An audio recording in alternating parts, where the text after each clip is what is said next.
Apakah utuh puasanya di bulan Al-Muharram ini? Apakah sebagian saja? Para ulama ada yang mengatakan karena Nabi menyebutkan bulan Al-Muharram, maka ada yang menghukumi silahkan. Sebanyak-banyaknya tunaikan di bulan Al-Muharram itu. Ada yang membatasi dengan memberikan keutamaan tanggal 1 sampai 10. Ada yang tidak membatasi, bahkan menambahkan keutamaan kalau yang biasa Senin dan Kamis, Ayyamul Bid ditunaikan di bulan ini maka meningkat keutamaannya. Ada juga di antara penanggalan ini satu tanggal yang istimewa disepakati oleh ulama tanpa perbedaan dan riwayatnya tersambung pada sosok mulia lingkup A1 dari Nabi sallallahu alaihi wasallam, satu di antara istri Nabi sallallahu alaihi wasallam, Ummul Mukminin, ibunda kita semua, Sayyidah Aisyah radhiyallahu taala anha. Yang hadis ini direkomendasikan oleh para ulama dan terdokumentasikan dalam Sahih Al-Bukhari nomor hadis 4504. Demikian Imam Muslim mengutip pula hadis ini di nomor hadis 1125. Dari Nabi sallallahu alaihi wasallam informasinya dinukilkan oleh Sayyidah Aisyah, beliau mengatakan radhiyallahu taala anha au kama qalat, tatkala Nabi sallallahu alaihi wasallam berhijrah ke Al-Madinah Al-Munawwarah, maka orang-orang Yahudi pada masa itu sedang menunaikan puasa di hari ke-10 di bulan Al-Muharram, dikenal dengan Ashura. Maka ketika ditanya mengapa mereka puasa, mereka menjawab, inilah hari Musa alaihi salam diselamatkan oleh Allah dari kejaran Fir'aun. Fir'aun binasa, Musanya sentosa. Maka untuk menunjukkan bukti syukurnya, ditunaikanlah puasa sebagai syukur pada Allah subhanahu wa ta'ala. Ini rumus. Boleh diantara nikmat syukur itu kita tingkatkan dan kita syukuri dengan menunaikan ibadah seperti puasa. Nabi muncul hari lahirnya, beliau puasa. Itulah yang menjadi puasa sunnah di hari Senin. Jadi kalau kita merasakan satu nikmat, boleh kita syukuri dengan meningkatkan ibadah, salah satunya puasa. Hadirin sekalian, maka Nabi berkomentar, saya lebih berhak dibandingkan dengan Musa. Maka beliau kemudian menunaikan puasa, meminta umatnya juga menunaikan puasa, sebagai penghormatan pada peristiwa itu. Dan ketika tiba Ramadan, Nabi memerintahkan umatnya memilih, mau tunaikan silahkan, mau tidak juga tidak mengapa. Hadirin, ternyata penelusuran terhadap riwayat, bukan hanya peristiwa Musa yang terbebas saja. Nabi Adam alaihissalam turun ke bumi dan diterima taubatnya oleh Allah setelah menyampaikan kalimat indah yang diterima dari Allah, Rabbana zalamna anfusana wa illam taghfir lana wa tarhamna lanakunanna minal khasirin, yang diabadikan di Al-A'raf itu ternyata terjadinya 10 Al-Muharram. Nabi Nuh alaihissalam ketika kapalnya itu yang telah dihantam oleh badai, kemudian muncul banjir dan beliau selamat dengan pengikutnya, keselamatannya terjadi di bulan Al-Muharram di tanggal ke-10. Dan peristiwa-peristiwa besar lain banyak mengiringi, menunjukkan perubahan, menunjukkan evaluasi, menunjukkan muhasabah yang inti seluruhnya ini terdapat dalam puasa. Jadi wajar ketika tanggal 10 Al-Muharram ada puasa sunnah dan memberikan manfaat menggugurkan dosa yang pernah dilakukan, maka bagaimana cara menjalaninya? Bukan sekedar menahan lapar dan haus, tapi kita mengoreksi diri kita seperti Nabi Adam mengoreksi dirinya, kakek moyang kita. Ada istighfar yang kita bisa sampaikan pada Allah subhanahu wa ta'ala. Yang kedua, ada yang dicontohkan memulai jalan baru untuk meninggalkan maksiat. Umat Nabi Nuh banyak maksiat, muncul banyak cobaan, muncul banyak masalah. Maka tolong dicek. Kalau dalam kehidupan banyak masalah yang tidak tuntas, tidak selesai, coba dicek. Kalau tandanya bukan ujian rasa cinta seperti Allah menguji para nabi, para rasul, boleh jadi ada maksiat yang pernah dikerjakan. Koreksi. Atau kita tunjukkan bukti syukur pada Allah. Selama ini jarang kita syukuri nikmat. Banyak meminta sesuatu yang tidak ada, yang ada lupa disyukuri. Maka ambil pada kisah Nabi Musa diselamatkan dari Fir'aun, syukuri. Maka niatkan hari ke-10 itu kita menunaikan puasa untuk mensyukuri nikmat Allah yang didapatkan sampai detik itu. Yang kedua, kita komitmen mengoreksi diri untuk menjadi pribadi yang lebih baik.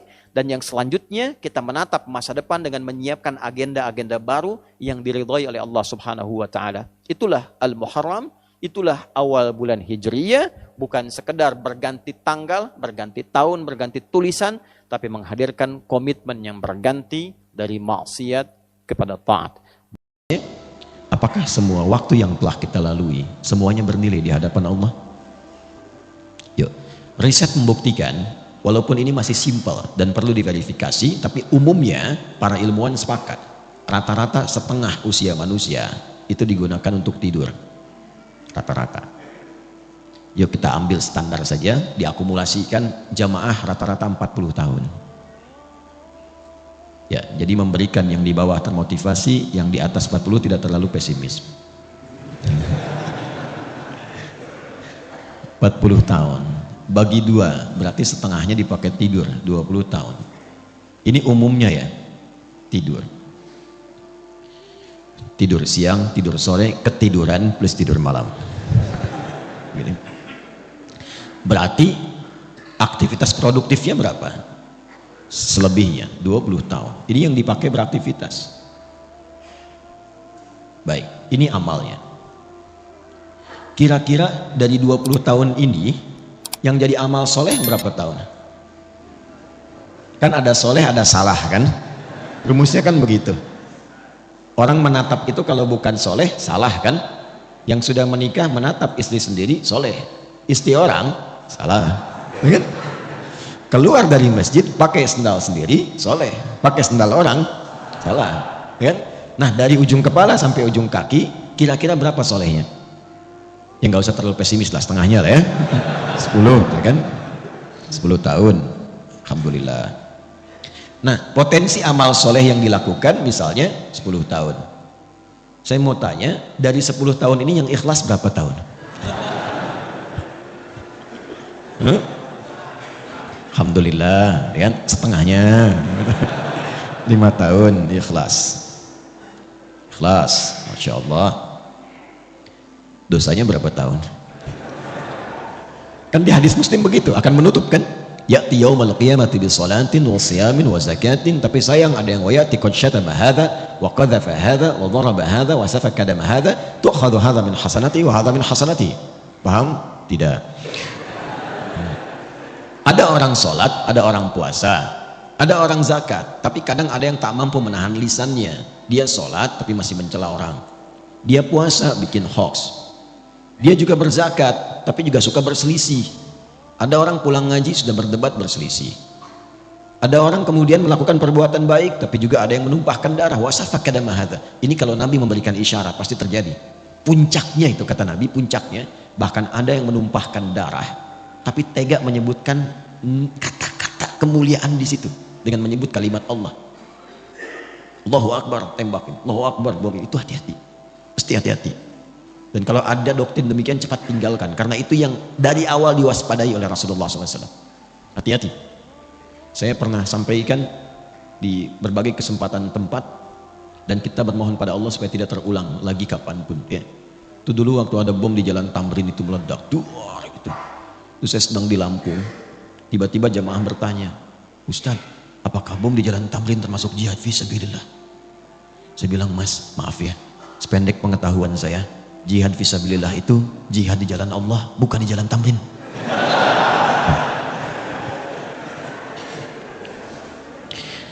Ya, jadi kalau kita mengukur-ukur kesalahan, rasanya hidup itu pesimis. Kalau kalkulasinya manusia. Tapi kalau kita kembalikan pada hukum Allah, makanya kalau rajin ngaji itu hidupnya cerah. Alhamdulillah di situ ada taubat. Kebayang nggak orang sudah bunuh 99, dia genapkan jadi 100. Tetapi kemudian dia taubat, cuman menempuh perjalanan ke majelis ilmu supaya mendapat bimbingan seorang syekh untuk taubat. Di jalan dia istighfar, di jalan dia istighfar, tiba-tiba di tengah-tengah cuman jarak lebih sejengkal dia meninggal. Itu diterima taubatnya oleh Allah. Ketika diterima dihapuskan dosanya, sejengkalnya ini amal barunya. Sejengkal itu yang mengantarkan dia ke dalam surga. Itulah yang menurunkan beberapa ayat dan hadis-hadis Nabi Muhammad SAW. Ayatnya di Al-Quran semisal An-Nisa ayat ke-100, hadisnya banyak yang viral. Imam An-Nawawi sampai memasukkan bagian dari itu dalam hadis yang keempat di Al-Arba'in An-Nawawiyah. Masih ingat kan? Seakan-akan ada orang kayak divonis mau masuk neraka, tinggal sejengkal, sehasta ke neraka itu, ternyata dia melakukan amalan yang diridhai oleh Allah dan memasukkan itu ke surga. Masih ingat? Itu kalau punya visi hidup. Kalau nggak punya, terancam juga. Maka kembalikanlah ke Al-Quran, bagaimana kita menata yang akan dikerjakan dan menutup yang telah dilakukan yang salah-salah, mengambil bekal sisa dari yang soleh untuk menatap ke depan. Inilah yang akan kita bahas setiap berganti tahun dengan mengacu kepada Al-Quran surah ke-9 di ayat 36. Dan ini harus dilakukan setidaknya setiap tahun berganti. Walaupun idealnya setiap hari. Setiap hari. Tapi kita tarik dulu dengan berganti tahun, ini kita akan arahkan. Yuk menyusun kurikulum hidup dalam setiap pergantian tahun baru. A'udzubillahi minasyaitonirrajim. Bismillahirrahmanirrahim. Kita mulai. Inna iddatash syuhuri 'indallahi 12 syahran fi kitabillah. Yauma khalaqas samawati wal ardh. Minha arba'atun hurum. Dzalika ad-dinul qayyim. Fala tadhlimu fihinna anfusakum. Stop sampai situ dulu. Di kurikulumnya.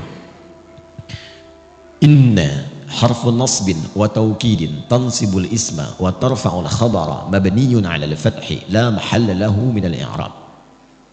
Inna itu huruf yang digunakan dalam bahasa Arab, fungsinya menegaskan informasi, yang menunjukkan informasi ini tidak main-main, isinya serius. Jadi kalau ditemukan inna mengawali ayat Al-Quran, maka cara memahaminya, informasi yang akan Allah sampaikan begitu penting dan serius. Sampai kemudian nasbin, ini ngajinya agak dalam ya. Kalau ngaji biasa itu hanya menunjukkan setelah inna itu nasab. Tapi kalau kita agak dalam ngajinya, nasab itu asalnya menancapkan sesuatu dengan kuat agar tidak goyah. Nasaba rajulu asahu fil ard. Seorang lelaki menancapkan tongkat dengan kuat, saking kuatnya nggak goyah. Jadi kalau ada kalimat informasi dalam Quran, ayat dibuka dengan inna, serius itu tancapkan informasinya dalam jiwa, jangan goyah. Pegang. Allah. Sampai Anda mau bersin, tidak bersin, tetap pegang. Ya. Jangan ragu. Yang bersin jawab. Nanti beliau jawab lagi, ya. Orang bersin kemudian mengatakan yarhamukallah. Antum jawab apa? Itulah indahnya Islam. Tidak ada kegiatan kecuali dengan kebahagiaan, kebaikan dan doa. Jadi kami waktu belajar ada yang bersin. Kemudian dia bilang kan yarhamukallah. Kata dosen kami, yahdini awalan tsumma antum. Semoga Allah memberikan hidayah pada saya dulu baru kalian. Yuk sini. Tancapkan ini dalam jiwamu. Apa yang ingin Allah sampaikan? Ini saking pentingnya. Aku sejak mencipta langit dan bumi, kata Allah, telah menetapkan aturan bahwa semua kehidupan yang akan dijalani, kita tarik ke bumi dulu, itu akan berlangsung dalam setahun 12 bulan. Jadi komposisi waktunya 1 tahun itu berapa? 12 bulan. Dan ini Anda hanya akan temukan dalam Al-Quran, dalam konteks kitab suci, atau mungkin kitab yang disucikan. Cuma di Al-Quran yang tegas menyebutkan setahun berapa? 12 bulan. Dan bukan hanya informasi, tapi dengan isyarat desainnya, apa yang harus dikerjakan dalam masa itu. Romawi dulu pernah memberikan satu tes hipotesa, kalau dijadikan 13 bulan ternyata nggak seimbang, dikembalikan pada 12 bulan. Kemudian Allah meminta kepada kita untuk mengatur. Sejak langit dan bumi diciptakan, desain kehidupan itu setahun 12 bulan. Kalau Anda ingin tahu ketentuan yang lurus dalam agama, dalam konteks ini disebut din. Din itu yang menunjukkan pada kebaikan. Din itu yang mengatur supaya tertata. Kenapa din itu dinamakan dengan din, kemudian disebut dengan Islam? Inna dina indallahil. Seakan memberikan kesan Islam itu bukan cuma agama. Agama itu kan bahasa Sanskerta, tidak rusak kan? A-nya tidak, agama itu rusak, menjaga supaya tidak rusak. Nah, din itu maknanya lebih daripada itu. Kenapa disebut Islam? Ingin memberikan kesan ketika Anda mengaku Muslim, agama Anda apa? Islam. Itu bukan sekedar nama, tapi dengan Anda menjadi Muslim, mengikuti tuntunan Islam, maka menjaga Anda supaya hidupnya tertata, supaya terarah, hidup berkualitas. Makanya orang dulu masuk Islam itu hidupnya lebih berkualitas, lebih baik. Silahkan cek, kalau dia penuntut ilmu, pasti ilmunya meningkat, jadi lebih pintar, bahkan jenius. Kalau dia pebisnis, pasti ketika masuk Islam dia tidak akan pernah kaya, pasti, tapi akan menjadi pribadi yang kebangetan kayanya. Betul, standar itu pebisnis muslim itu kalau dagang nggak pernah balik modal, selalu balik untung. Betul. Kenal Abdurrahman bin Auf?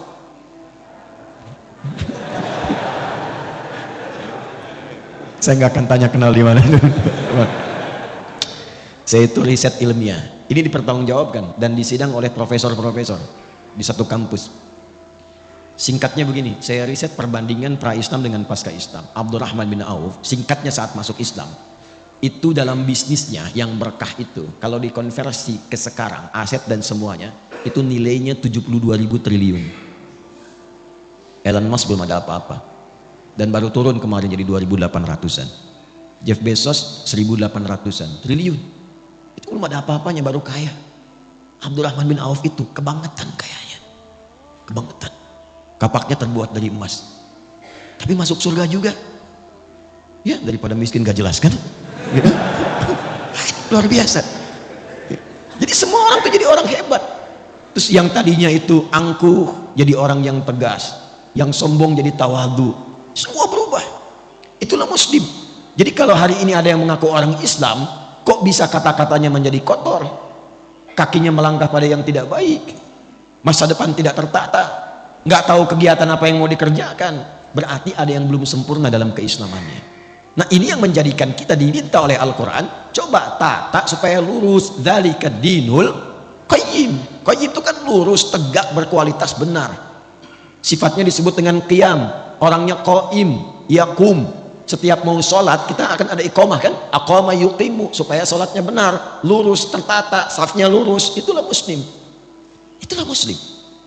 Nah singkatnya di ayat ini, gambaran cepatnya orang Islam itu mesti punya planning, konsep kegiatan yang jelas dalam mengatur waktunya. Setidaknya dia punya program dalam setahun itu 12 bulan apa yang mau dikerjakan. Nanti akan ditarik ke harian, makanya nanti akan dibagi ke dalam konsepsi waktu sholat itu setiap harinya, tapi targetnya tahunan. Jadi anda ini dalam setahun punya rencana apa? Kalau mau ditarik ke dunia dulu misalnya, ya coba dalam konteks anda nih yang belajar mahasiswa, dalam setahun ini apa yang mau dicapai? Kenapa yang dipilih kampusnya itu?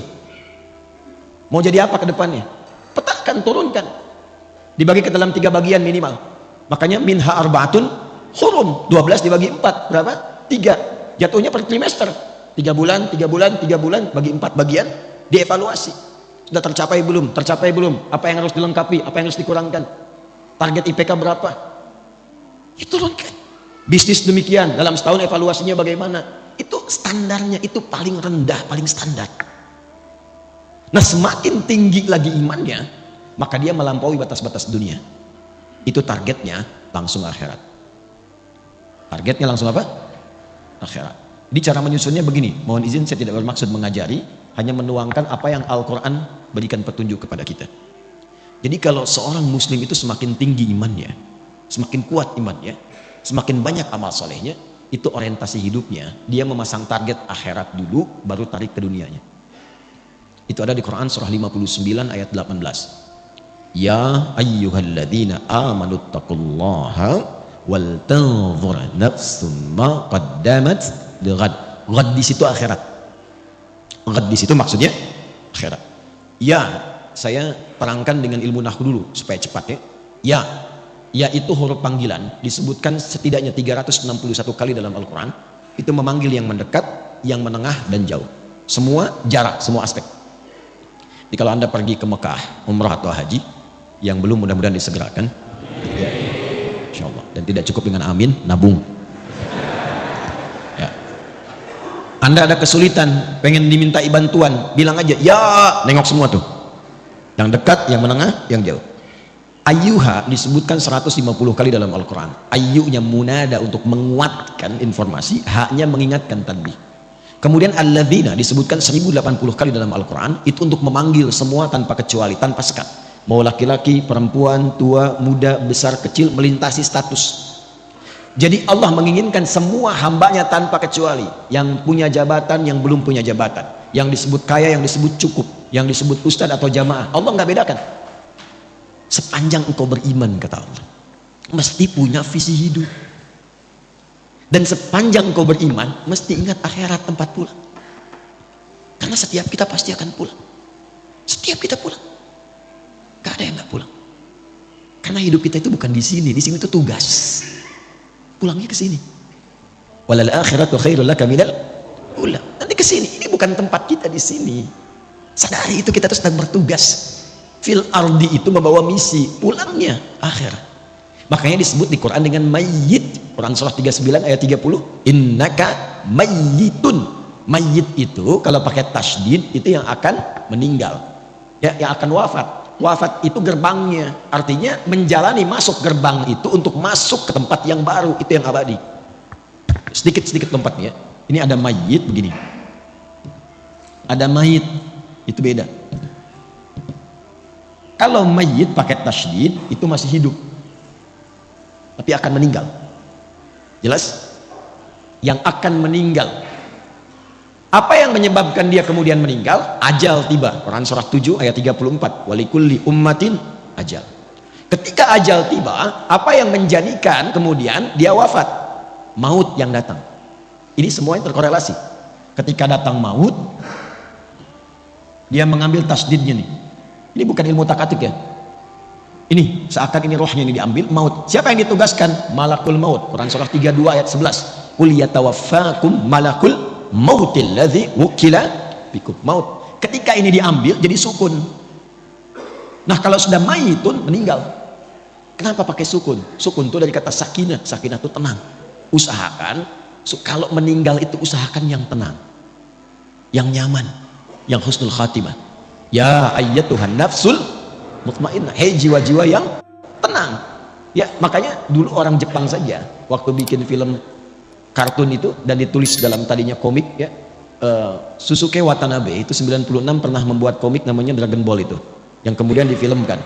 Itu kalau Piccolo di Kamehameha sama Son Goku kemudian mati, di atasnya ada bulatan kan?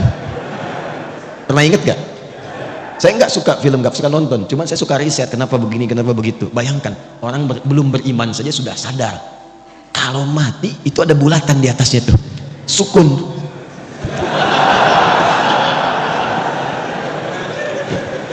Enggak. Tuh. Coba nanti yang belajar bahasa Arab agak dalam belajarnya. Itu di bahasa Arab itu harokat pun ada artinya. Itu harokat.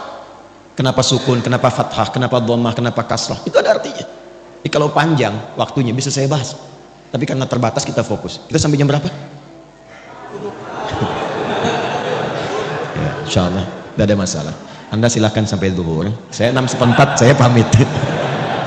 Dan nanti kapan-kapan lagi lah, kapan-kapan. Insyaallah ya. Tapi saya punya cerita singkat dulu. Jadi satu kali saya ke Garut, ini kisah nyata. Lalu dihidangkan, Ustadz ini sukun katanya. Oke. Saya bilang bukan Pak, ini kasrah. Kalau sukun dia masih di atas, bulat. Begitu jatuh ke bawah itu kasrah. Bapak belah-belah begini itu fathah. Kalau udah kumpul dhammah. Maka dia pulang ke istrinya, kembali ke dapur, dia katakan, "Mah, kata Pak Ustadz bukan sukun, ini kasrah." Ini kisah nyata ini. Kembali sini. Semakin tinggi imannya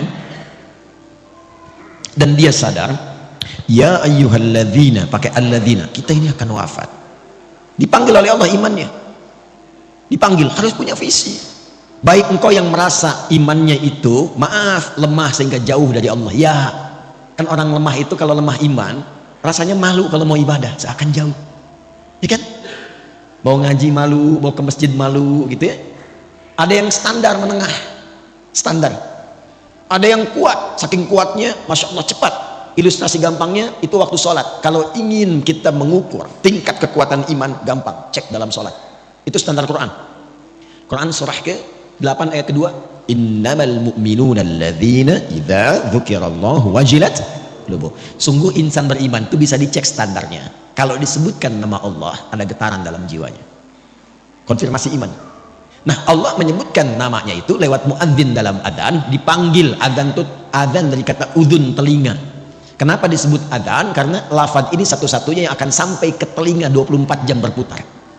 Diperdengarkan nama Allah setiap berganti waktu. Baru bangun disebutkan, siang disebutkan, sore disebut, sampai malam, untuk dilihat standar iman dalam sehari itu bagaimana kualitasnya. Karena kata Nabi, nanti ada yang yusbiqu mu'mina wa yumsi kafirah. Akbar, ya, kita ambil misalnya zuhur jam berapa, subuh tadi jam berapa, 4.24, 4.22, terjadi perbedaan pendapat ya, kita ambil pas dekat komat lah, 4.25 misalnya. Nah ini kalau adzan 4.25, Allahu Akbar, Allahu Akbar, Anda langsung sadar, ya Allah adzan, saya siap-siap. Nah itu kualitas imannya standar, belum kuat. Tapi kalau dari jam 4 Anda sudah siap-siap, belum dipanggil, sudah ada getaran untuk merespon, itulah iman yang kuat. Tapi kalau dipanggil 4.25, Anda baru sadar 5.24. Nah ini yang dimaksud. Tapi ketika berbicara tentang visi dan misi hidup, Allah tidak bedakan, dipanggil semuanya. Hei, baik yang merasa imannya masih lemah, yang menengah ataupun yang kuat, itu Masya Allah, Allah panggil semua dengan engkau mengerjakan ini. Yang lemah akan jadi kuat, yang kuat semakin rekat, dan yang menengah akan semakin dekat dengan Allah Subhanahu wa taala. Wal tanzur nafsum ma qaddamat. Engkau harus punya visi untuk pulang. Jangan-jangan dunianya nyaman, akhiratnya terancam. Maka cara menyusunnya begini. Nah ini yang paling penting. Kalau kita ingin menjalani aktivitas dunia supaya nyaman, jadi apapun silakan. Ini tidak merubah status Anda. Yang wali kota tetap wali kota, yang camat tetap camat, yang dosen tetap dosen, nggak berubah. Tinggal Anda ingin upgrade atau tidak. Tuh, saking pentingnya bunyi itu ya, mengingatkan. Ya, suruh nanti saya terangkan. Tarik ini sampai ke masa kita sekarang, dari sini dulu, dari akhirat. Ini kan tempat pulang terakhir kan. Logika sederhananya begini, kalau kita ingin menempati tempat untuk pulang yang terbaik, sekarang sedang kita beraktivitas, berarti kita siapkan kan tempat yang bagus, kalau pulang nyaman, tempatnya enak dan sebagainya. Nah Allah sudah menawarkan melalui Rasulullah ada 8 tempat indah saat pulang di akhirat. 8 jenis yang disebut dengan jannah, surga. Jadi surga itu ada 8 jenisnya. Dari mulai yang biasa, tapi maaf, sebiasa-biasanya pun surga. Ya, mala ainan ra'at wala udhunun sami'at wala khatara ala qalbi bashar. Itu indah, ingin apapun seling langsung ada. Itu ada di Al-Baqarah ayat 25. Wa utubihi mutasyabihat. Antum sekarang, waduh lapar nih, dan nunggu dari tadi, kan? Pengen makan, pengen sarapan, pengen macam-macam. Di surga beda. Begitu antum ingat nasi uduk, seling ada. Apa aja? Itu yang surga biasa. Apalagi yang indah seperti Firdaus, surga Aden, Darussalam, Jannatun Na'im. Pertanyaannya, saya cuma tanya 2 hal. Satu, siapa yang ingin masuk surga? Alhamdulillah. Tapi tidak semua yang ingin ke surga itu yang tahu dan jelas punya gambaran surga mana yang mau dimasuki. Ini antum nih yang kuliah, kalau nggak tahu apa yang mau dicapai, kampus mana yang mau dipilih? Mau jadi apa? Anda kalau nggak punya visi, untuk apa Anda bekerja beraktivitas, akan bingung apa yang mau dikerjakan, hasilnya apa yang mau diraih. Nah kita tarik dari atas, di surganya mau yang mana? Supaya jelas, nanti dari situ muncul kurikulum, itulah yang dikerjakan selama hidup, itu aja terus, sampai wafat. Hidup itu kan gampang, cuma tinggal menunggu wafat saja. Setelah itu selesai, kita mendapatkan apa yang disiapkan. Nah saya ingin cepat karena waktunya tinggal 15 menit lagi. Setelah itu kalau ada waktu kita diskusi supaya memberikan kesempatan Syuruk dan yang lainnya. Fokus baik-baik. Saya akan cepat. Dari 8 jenis surga ini kita sepakati dulu jamaah. Mau surga yang mana? Oke ya, gak apa-apa. Saya paham ya. Kan selalu terjadi begitu, nggak ada masalah ya. Nggak ada masalah. Memang rumusnya begitu. Kalau kita mau pilih sesuatu, pilih yang tinggi. Sehingga nanti effortnya dari dalam diri kita itu semakin kuat ingin mencapai. Jadi kalau nggak nyampe, nyangkutnya masih deket-deket. IPK 4, target belajarnya itu kuat. Kalau nggak nyampe, nyangkutnya ya 3,9, 3,8. Jadi kalau mau target surga, targetkan yang tinggi. Sebab kalau yang biasa-biasa, yang penting ke surga ya nggak apa-apa. Kalau nggak nyampe, nyangkutnya di mana? Ini Firdaus. Sudah? Oke. Tarik ke sini. Tinggal keluarkan di Al-Quran kurikulum surga Firdaus. Tunggangi aktivitasnya di bumi. Dan alhamdulillahnya nggak pernah disebutkan dalam Quran hanya kiai, hanya ustadz, hanya habib, hanya tokoh, hanya ulama masuk surga ini. Tidak. Allah turunkan dalam bentuk sifat dan kegiatan kurikulum. Quran surah ke-23 ayat 1 sampai 9.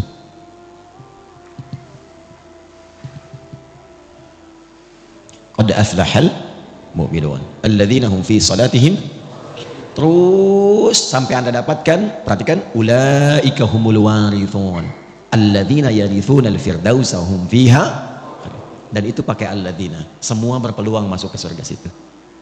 Bahasa bebasnya begini, ada calon penghuni surga Firdaus yang sedang beraktivitas dan berpetualang di bumi. Siapa mereka itu? Diturunkan sifat kurikulumnya. Satu, yang sholatnya khusyuk. Sholat khusyuk. Jadi bukan sekedar sholat. Surga biasa, yang penting sholat. Yang penting sholat. Surga Firdaus, sholatnya dinaikkan kualitasnya khusyuk. Anda bisa menjadi pejabat, silahkan. Presiden, gubernur, bupati, wali kota, camat, lurah, RW, RT, dan sebagainya, silahkan. Tapi kalau pengen ke Firdaus, Anda mesti sholat. Ke surga Firdaus itu ditentukan bukan dengan jabatan dunia, tapi dengan kualifikasi ini. Dan sholatnya mesti khusyuk. Jelas sampai sini?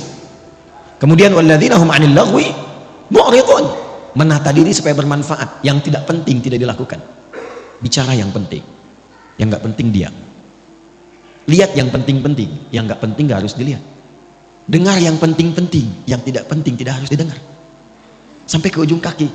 Nah, kalau sudah paham ini, tunggangi menjadi sifat kegiatan. Kalau sudah kita tunggangi sampai wafat, sabar sampai meninggal, insya Allah ini siap. Walladzina hum lizzakati fa'ilun, dia pun bekerja itu untuk mewujudkan targetnya ini ke Firdaus. Jadi dia berusaha itu untuk mendapatkan harta, capaiannya bukan kaya. Makanya komen Nabi, dan ingat ya, kalau Nabi sudah komen itu, kita umatnya langsung like, share, and subscribe. Gak usah ditawar. Komen Nabi sederhana. Kata Nabi itu gini, au kama qala, kaya itu biasa bagi umatku. Jadi Nabi memandangnya biasa. Karena sifat dunia itu ya kecil sekali gitu. Biasa. Yang Nabi khawatirkan itu adalah umat yang tak mampu memanage kekayaannya. Nah, calon penghuni surga Firdaus ini, dia pun kalau berbisnis, berdagang, berusaha untuk kaya, bukan sekedar kaya, kayanya itu untuk beramal, lizakat, minimal untuk zakat. Ini. Jadi bukan untuk memenuhi dunianya. Dan ketika Anda mengejar akhirat, dunia pasti ikut. Demi Allah saya katakan, Anda kejar akhirat, dunia pasti ikut. Nggak ada ceritanya orang mengejar akhirat kehilangan dunia, itu nggak ada. Dan itu akan sesuai porsinya dengan kebutuhannya. Saya tanya Anda, zakat itu berapa persen? 2,5%. Itu yang standar ya, standar pokok 2,5%. Ya Allah, hamba sudah berusaha sholat semaksimal sampai hidup saat ini. Hamba ingin menaati-Mu ya Allah, berikan kesempatan untuk bisa berzakat selama hidup. Hamba tidak minta banyak ya Allah, hamba ingin surga Firdaus, setidaknya berikan kesempatan 25 juta aja bisa zakat. 25 juta aja bisa zakat. Zakat 25 juta. Tapi kan Allah kasihnya 1 miliar. 2,5% dari 1 miliar berapa? 25 juta kan? Jadi ketika Anda minta 25 juta untuk zakat, Allah kasih 925 juta lebihnya. Itu konsep dasarnya. Jadi kalau Anda niatkan yang bisnis, yang kerja untuk menaati Allah, untuk ibadah, mengikuti pedoman Rasulullah, dunia ikut. Nanti lebihnya tinggal dibagi untuk keluarga yang dekat, keluarga menengah, keluarga jauh. Disinilah muncul skema infak namanya. Diatur kebutuhan Anda berapa, lebihnya itu untuk beramal. Makanya kita pandai-pandai melihat Allah titipkan apa kepada kita. Cuma 4 pilihannya. 1 ilmu, 2 harta, 3 kedudukan, 4 tenaga. Dan keempat-empat ini contohnya sudah ada pada kepribadian para sahabat ketika belajar dengan Nabi. Dan Nabi mengakumulasi semuanya. Jadi ketika Anda dititipkan pengetahuan, ilmu, mau jadi apapun, maaf, ustadz, dosen, macam-macam. Nah, pertanggungjawaban pertamanya itu pertanyaannya bukan seberapa besar gelar Anda, berapa banyak ilmu itu yang telah mengenalkan Anda dengan Allah. Kan jelas, itu setiap bangun loh standar. Jadi kalau kita bangun tidur, itu langsung ditanya ya pada diri kita melalui hadis Nabi. Sampai bangun itu sudah seberapa dekat dengan Allah? Ingat Allah enggak? Itu ada di Abu Daud nomor hadis 1367. Silakan dicek. Dari Ibnu Abbas radhiyallahu taala anhuma. Itu kata beliau kalau Nabi bangun dari tidurnya, kana Nabiyyu sallallahu alaihi wasallam idza staiqadha min naumihi fajalasa. Kalau Nabi bangun dari tidur duduk dulu. Enggak langsung, jangan langsung beraktivitas, duduk supaya tenang. Wa masaha bi yadihi min athari naumih. Kemudian menghilangkan bekas ngantuknya dengan tangan yang bersih ya. Karena nanti ada hadis lain kalau menduga tangannya kotor cuci dulu. Karena engkau tidak tahu kemana tangan itu berkelana saat tidur. Setelah sadar baru baca. Apa yang dibaca? Sebelum doa itu ada bacaan dulu, wa qara'a khawatim surah Ali Imran, dan membaca 11 ayat terakhir surah Ali Imran. Surah itu kurikulum hidup yang menyadarkan jangan sampai bangun dan beraktivitas Anda tidak kenal Allah apapun profesinya. Inna fi khalqis samawati wal ardi wa ikhtilafil laili wan nahari la ayatin liulil. Siapa ulul albab itu? Alladzina yadhkuruna Allah qiyaman wa qu'udan wa 'ala wa yatafakkaruna fi khalqis samawati wal rabbana ma khalaqta hadha batila subhanaka faqina. Jadi Anda mau tugas jadi udara, darat, lautan, bekerja apapun, kalau Anda mengaku muslim, ingat Allah. Itu poinnya. Yang menjabat silahkan. Bapak di wali kota, ada di RW, di RT, Anda nggak akan ditanya berapa banyak yang telah dikumpulkan dari pangkat dan jabatan. Pertanyaan pertamanya, berapa amanah Allah yang telah engkau berhasil selesaikan? Kenal Allah nggak? Harta juga begitu. Jadi ketika Allah titipkan, menatanya begini, menatanya. Bukan semuanya itu harus dibelanjakan. Nih, yang untuk ibadah akhiratnya. Untuk keluarga berapa? Setelah itu sebagian infak awal, 5 golongan, Al-Baqarah 215. Setelah itu lebihnya baru keluar. Anda dapat sebulan 100 juta, hitung. Setelah keluar zakat, ini yang di rumah berapa kebutuhannya? Misal 30 juta. Lalu dari 5 golongan yang 215, ayat 215 di Al-Baqarah, ada orang tua di situ. Yas'alunaka madza yunfiqun qul ma anfaqtum min khair falil walidain wal aqrabin, kerabat dekat, paman, bibi, ya adik, kakak dan sebagainya, keponakan, wal yatama, anak yatim, wal masakin, orang miskin, wabnis sabil, yang kesulitan di perjalanan. Porsinya berapa? Setelah itu baru keluar yang jauh. Jadi siapa untuk keluarga, tabungannya bagaimana, selebihnya itu untuk ibadah. Inilah Firdaus. Dan kalau dikumpulkan terus pun tanpa arah itu percuma, karena saat meninggal dibalutnya cuma pakai kain kafan, dan silahkan cek tidak ada kantongnya. Silahkan cek kalau nggak percaya. Jadi polanya seperti ini. Kalau ini sudah paham dan menjaga kehormatan, walladzina hum li furujihim hafidun. Ini aja sifatnya. Ada 5 sifat, silahkan nanti cek ayatnya. 5 ini turunkan, ikuti selama hidup. Dan jadi apapun. Dan sahabat itu nggak keluar dari yang 4 yang tadi kita pilih. Silahkan dari sekarang tetapkan, mau berjuangnya lewat harta seperti Abdurrahman bin Auf, Utsman bin Affan radhiyallahu taala anhuma, mau dengan ilmu seperti Ali bin Abi Thalib, Abu Hurairah, Salman Al-Farisi radhiyallahu taala anhum jami'ah, mau dengan kedudukan seperti Amr bin As, silahkan radhiyallahu taala anhu, atau mau dengan tenaga saja seperti Bilal bin Rabah. Kalau sudah paham, hidupnya enak. Bilal itu azan, Allahu Akbar, Allahu Akbar. Nabi komen, begitu selesai kata Nabi, aku mendengar suara terumpah Bilal itu di surga. Bilal langsung menyimpulkan, azan aja saya udah ke surga, apain saya capek kayak Utsman gitu. Karena jelas orientasi hidupnya, sehat juga, makan juga, cukup, dan tidak akan iri dengan ilmunya Ali, tidak akan iri dengan kayanya Utsman, dan gak akan flexing. Itu Bilal biasa saja. Bilal itu sepeninggal Nabi itu dicari oleh orang-orang untuk diangkat jadi hakim agung dengan gaji yang sangat tinggi, tapi Bilal menolak untuk mempertahankan kalimat Nabi yang telah beliau pegang gitu, karena orientasinya jelas. Saya tanya antum ya, antum pilih mana? Subuh di Masjid Ar-Raya atau diajak olahraga dikasih hadiah 10 juta?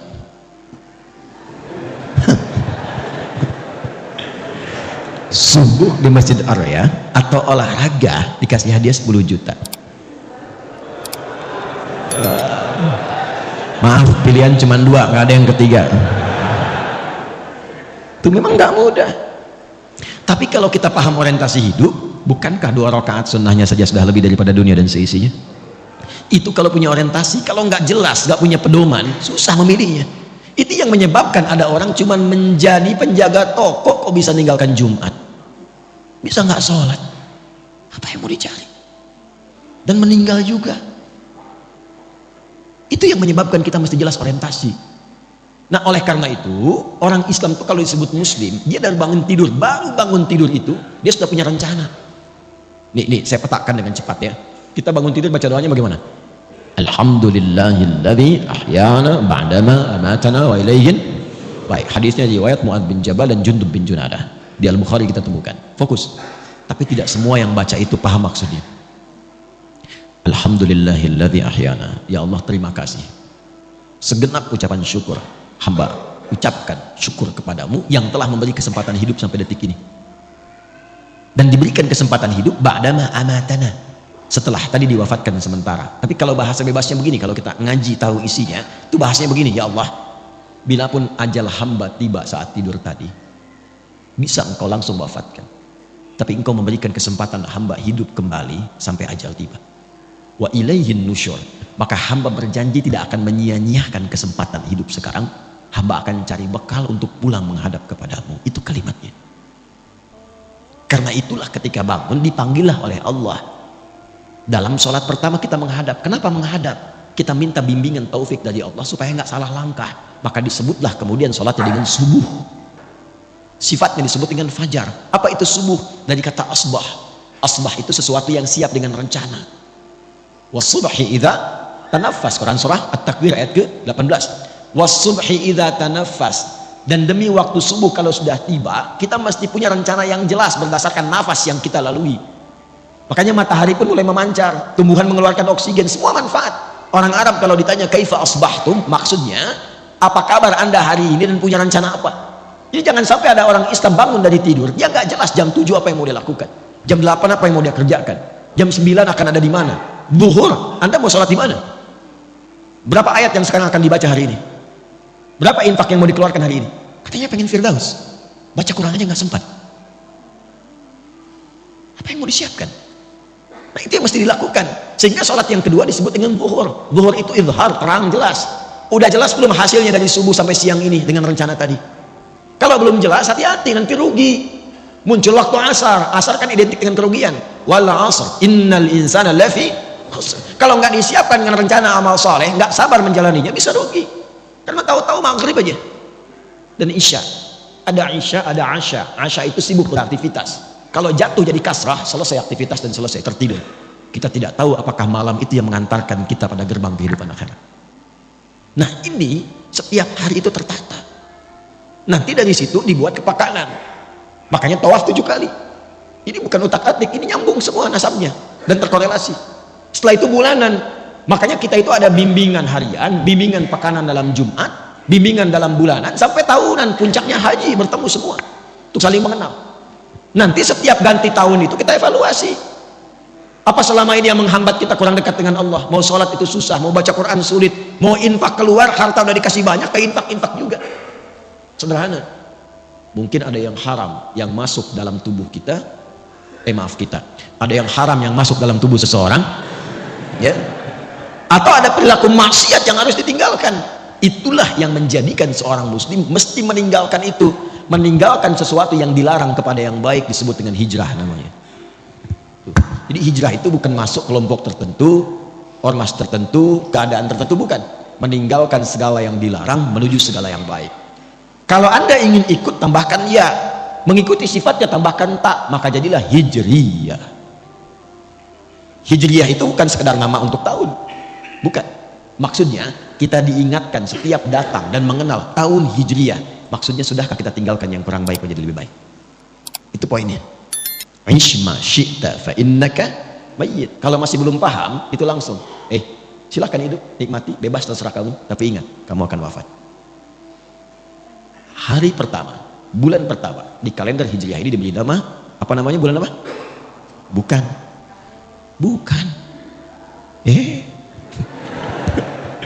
Saya tanya apa Muharram? Bukan, bukan Muharram, yang tepat itu Al-Muharram. Ya, Al-Muharram. Kalau Muharram itu kegiatan yang diharamkan. Mabuk Muharram, mencuri Muharram, berselisih Muharram, bertengkar haram, korupsi Muharram. Hukumnya disebut haram. Itu Itu hukumnya. Kalau kita ingin jadikan pada komitmen waktu untuk meninggalkan segala yang dilarang. Saya ingin waktu ini, sekarang ini, saya ingin meninggalkan yang haram dalam pandangan. Saya ingin meninggalkan yang haram dalam perkataan. Maka rubah katanya dari muharram menjadi al-muharram. Jelas? Itulah kenapa disebut al-muharram, ingin memberikan kesan. Kalau ingin berubah menjadi pribadi yang baik, maka yang pertama dilakukan, mulailah dengan meninggalkan segala yang diharamkan oleh Allah dan Rasulnya. Setelah itu bikin resolusi, rencana terbaik untuk setahun ke depan minimal. Makanya nanti di tanggal 10 itu ada puasa untuk mengevaluasi yang setahun berlalu. Bukankah puasa al-muharram itu menggugurkan dosa setahun? Ya kan? Itu mengevaluasi setahun berlalu untuk punya resolusi setahun yang akan datang. Apa yang mau disiapkan ke depan? Nah, karena itu saya akan akhiri, mudah-mudahan pertemuan ini menjadikan kita lebih terarah, ya, lebih baik, dan punya orientasi yang jelas. Saya akan tutup dengan kisah seorang suku Badui yang datang kepada Nabi SAW. Terdapat dalam hadis riwayat Muslim. Datanglah seorang dari suku Badui, itu padang pasir, pedalaman di Arab, kepada Nabi SAW. Saya bacakan hadisnya. Kama qala jaa a'rabiyyun ila an-nabi sallallahu alaihi wasallam faqala, maka dia berkata, ya Rasulullah, dullani ala amalin basitin yudkhiluni lil jannata. Ingat, ini bukan kampung lagi, yang paling kampung di Arab. Dia datang kepada Nabi, dia mengatakan, ya Rasulullah, tolong tunjukkan padaku satu amalan yang ringan aja, nggak usah berat-berat, yang penting hamba bisa ke surga. Pinter ya, pinter, secara ekonomi benar, modal sedikit keuntungan banyak kan. Kata Nabi, singkat, cukupkan yang fardu saja. Kalau engkau ingin sholat, cukup fardu, kecuali engkau ingin tambah dengan sunnah. Puasa yang fardu saja, Ramadan. Kalau engkau ingin tambah, sunnah. Harta kalau ada, yang fardu saja, zakat. Kalau mau pengen tambah, illa anta tawwa, sunnah. Yang mengagetkan begini, kata orang ini, ya Rasulullah, saya akan konsisten dengan yang fardu aja. Jadi selama hidup, dia sholat fardu aja, gak pernah sholat sunnah. Puasanya Ramadan saja, nggak ngerjakan puasa sunnah. Tapi juga saya akan konsisten meninggalkan maksiat, jaga diri. Lalu tiba-tiba dia pergi, thumman talaqa. Perhatikan komen Nabi di sini. Qad aflaha in sadaqa au dakhala al-jannata in sadaqa. Kalau dia komit, konsisten dengan apa yang dia katakan tadi, dia akan masuk surga. Tapi kalimatnya jannah. Ya, jannah, tidak menyebutkan firdaus, bukan adn. Karena memang Nabi membalas keinginannya, yang penting ke surga. Jadi sebetulnya simpel. Dia mengerjakan kegiatannya yang sederhana, yang biasa-biasa, tapi visinya tinggi. Nah, cuman dia mengetahui keadaannya. Dia paham, dia itu nggak sanggup sholat sunnah tahajud karena tinggalnya nomaden, pindah-pindah. Kadang-kadang malamnya ada badai, terganggu. Maka dia komit dengan yang fardu. Dia mungkin tidak kerjakan sunnah, tapi dia tinggalkan maksiat. Tapi antum tidak harus pilih seperti dia. Kenapa? Karena tantangan mereka dengan kita beda. Di padang pasir, maksiat apa yang mau dilakukan? Lihat onta nggak pakai baju, emang begitu. Pemandangannya ya gersang saja. Jadi potensi maksiatnya kecil, tinggal nata diri saja. Sekarang antum buka HP sudah maksiat. Oke. Jalan baliho aurat terbuka, lihat. Nggak sengaja, tapi gini lagi. Benar nggak ya? Salah. Maka kita harus punya visi yang lebih besar lagi. Ya, maka saya bandingkan sebelum saya akhiri. Ini saya selalu sampaikan yang nyata-nyata. Kalau bukan Quran hadis, yang ini kisah yang saya alami sendiri. Antum nih datang, Masya Allah, masjid bagus. Semoga Allah berkahi semua. Fasilitas enak, komplek baik. Ini saya mau tutup ya, cuma untuk menggugah kita semua saja. Saya ingin ajarkan pada anak saya dulu, bagaimana sirah Nabi. Dari mulai dasar saat menggembala kambing. Maka saya ajak anak saya itu ke satu puncak bukit. Karena saya dengar ada orang soleh memelihara kambing. Saya ajak dengan istri, dengan keluarga, situ. Singkatnya sampai di atas, Masya Allah itu orang luar biasa. Tinggal di perbukitan, tapi ketika datang tamu semua dia ada-adakan. Padahal pendapatan ketika saya tanya cuma 100.000 per bulan. Tapi rasanya mewah. Kebahagiaan terpancar. Saya lihat, di mana kambingnya saya ingin lihat. Oh di sana Gus katanya. Saya datang. Begitu saya lihat bersih kambingnya, bagus. Tapi yang membuat saya agak heran itu mulutnya ditutup pakai potongan dari plastik botol minuman. Saya nggak sebut merek ya supaya tidak endorse. Jadi kalau ada begini dipotong tapi yang agak besar tuh, ditutup mulutnya. Itu saya tanya tegas sekali, ini kenapa kambingnya? Kok ditutup, sakit? Perhatikan jawabannya. Bukan Gus, katanya. Ini kambing baru datang di tempat saya beli. Saat saya mulai beli itu, aukamakala, saya tutup mulutnya pakai bagian dari botol itu supaya saya jaga di jalan sampai ke sini dia tidak memakan yang bukan haknya. Itu saya diam. Berapa detik saya menangis. Anda lebih berhak mendapatkan rahmat Allah. Saya mengajar sekian hadis, mendatangi pengajian hanya untuk menerangkan hadis ini. Anda bahkan mempraktekannya pada hewan yang Anda gembalakan. Jadi bayangkan, orang yang dianggap biasa, mungkin hartanya sedikit, yang jarang ngaji ke tempat yang mewah-mewah begini, mulut kambingnya aja ditutup. Kenapa Anda yang sudah Allah berikan fasilitas luar biasa, ngajinya enak, keadaannya nyaman, fasilitas mewah, hanya untuk menjaga lisan saja, kadang-kadang kita tidak mampu. Bertakwalah kepada Allah karena kita akan meninggal. Wafatlah dalam kebaikan. Tibalah seorang yang sangat luar biasa, istrinya juga luar biasa, anaknya luar biasa, kerjanya biasa, sederhana. Tapi ketika dikunjungi dia mengatakan istrinya, Abi alhamdulillah kalau pulang bawa rezeki banyak sekali. Setelah saya cek 500.000 sebulan. Apa yang dikerjakan suaminya? Kerja serabutan sana sini. Tapi kalau datang tamu semua ada. Tanpa Anda sadari, istrinya hafal Quran 7 riwayat. Suaminya hafal Quran, anaknya hafal Quran. Keluarga itu ahli Quran yang menikmati hidupnya hanya untuk menunggu jumpaannya dengan Allah Subhanahu wa taala. Sifat apapun bisa kita kerjakan, tapi pilihan bisa kita pilih untuk menentukan bagaimana akhir kehidupan kita. Jangan sampai satu Al-Muharram itu cuma jadi kumpul-kumpul, datang kembang api lebar, tertawa gembira, akhir tahun foto-foto bikin konten, tapi tidak jelas kehidupan untuk kembali pulang. Semoga Allah memuliakan kita, ya, memaafkan kita, mengampuni dosa-dosa kita. Saya meminta maaf karena ada satu di antara jamaah yang tinggal di Bekasi, ibunya pun orang saleh, insya Allah baik, meninggal dunia dan dimakamkan di Batu. Saya sudah berjanji dari sini saya akan ke Batu untuk menziarahi dan mendoakan dan langsung ke bandara. Jadi kita akhiri dengan berdoa pada Allah Subhanahu wa taala. Mudah-mudahan doa kita dikabulkan dalam kebaikan. Allahumma taqabbal minna innaka antas sami'ul alim wa tub 'alaina innaka antat tawwabur rahim. Salli wa sallim ala habibikal karim rasulikal mustafa al-amin nabiyina Muhammadin wa ala alihi wa sahbihi ajma'in. Rabbana la tada' lana fi maqamina hadha wa fi kulli maqamin dhanban illa ghafartah. Ya Allah, jika ada pendosa hadir dalam majlis ini, jangan biarkan dia pulang kecuali Engkau ampuni seluruh dosa-dosanya. Wala hamman illa farajtah, jika ada yang sedang merasakan kegelisahan dalam hatinya, jangan biarkan dia pulang kecuali Engkau tenangkan keadaan jiwanya. Allahumma wala dainan illa qadaitah, jika ada di antara kami yang diuji dengan utang piutang, limpahkan rizki kepadanya untuk melunasi utang-utangnya. Allahumma wala asiran illa yassartah, ya Allah, Engkau maha mengetahui. Boleh jadi di antara hamba-Mu ada yang datang membawa kesulitan di rumah tangganya, di pekerjaannya, kehidupan sosialnya. Dengan keikhlasan amalannya di hari ini, hilangkan dan angkat seluruh kesulitan-kesulitannya.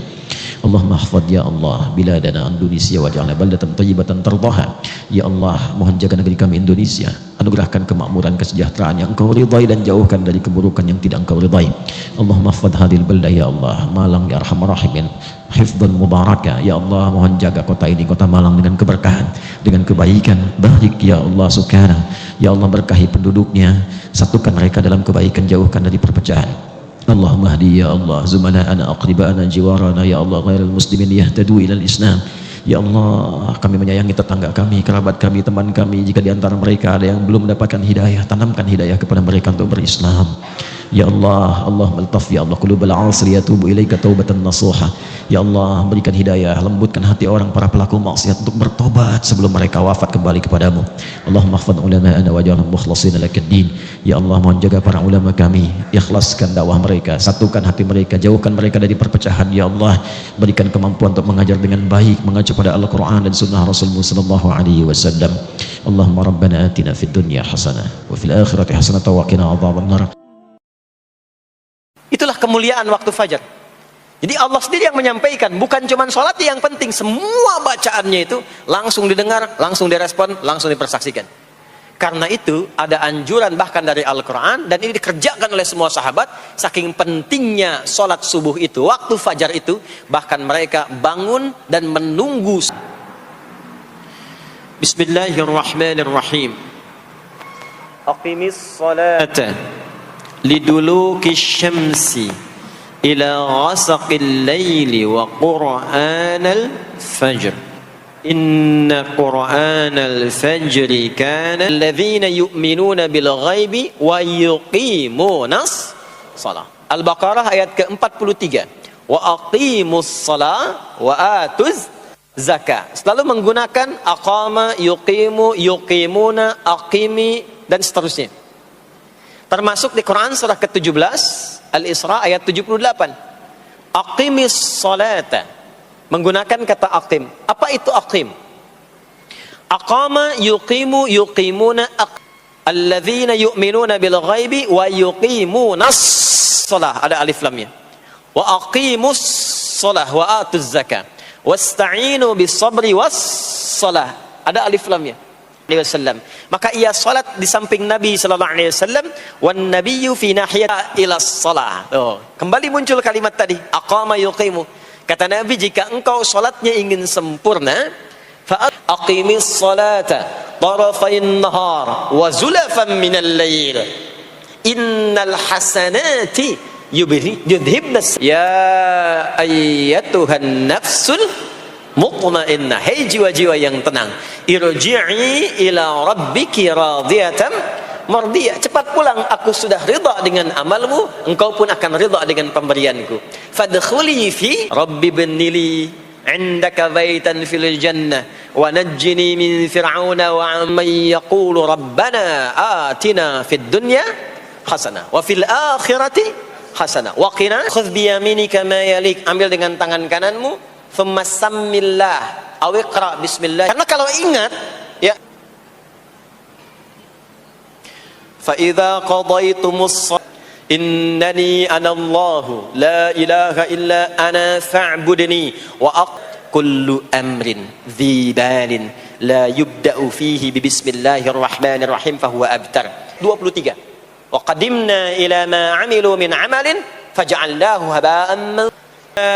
da'a Zakaria rabbah qala rabbi habli min ladunka dhurriyyatan tayyibah innaka sami'ud du'a. Turun jawaban, fanadathul malaikatu wa huwa qa'imun yusalli fil mihrab annallaha yubashshiruka bi Yahya. Jadi Nabi Zakaria itu dapat berita akan punya anak namanya Yahya saat sholat. Demikian kajian Ustadz Adi Hidayat untuk hari ini. Semoga kita bisa mengambil pelajaran dari beliau. Dan terima kasih telah mengunjungi channel Sobat Dunia Akhirat. Semoga bermanfaat. Wassalamualaikum warahmatullahi wabarakatuh.